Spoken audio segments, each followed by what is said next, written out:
Hi, my name is Rebecca, and one of the biggest things I learned about in this quarter is that there are so many different types of education and so many different perspectives on education.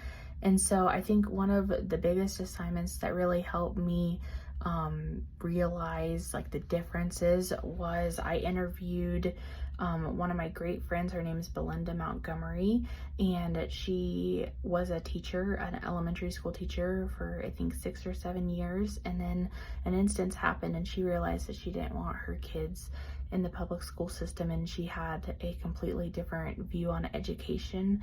And so I learned a lot from an hour conversation with her about how in homeschooling it's more tailored to the actual learner. And she said that just encouraging people to love learning. And I learned a lot of other stuff, but I think loving learning really stood out to me because whenever I was in elementary school and middle school and not really high school because I had better teachers then, but I struggled with learning because I had a learning disability. And so I think that her conversation really helped me and opened my eyes to how I could take those principles that I learned from her and then apply them to my classroom. And then it looks like the next question, what do you see as the biggest challenges that you will face?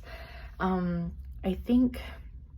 guess I haven't been a preschool teacher for about like 2 years now, and so I think if I decide to go back, which I am planning on going back, is just starting that over again.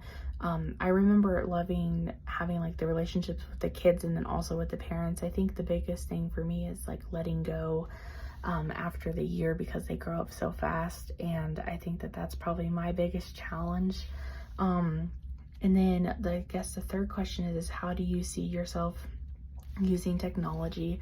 I am not that big on screen time. I don't really like using it. Also, I mean, I taught like 2 and 3 year olds, and so I don't really see that there's a place for technology. I mean, in our classroom, I was the assistant teacher, so now I'm looking more at becoming a lead teacher in a classroom. But in our classroom, my lead teacher really liked using the iPad and using YouTube for like interacting games. But I just really want to use real world activities and getting kids back into like touching dirt and just doing that type of stuff instead of being locked down on a computer all the time.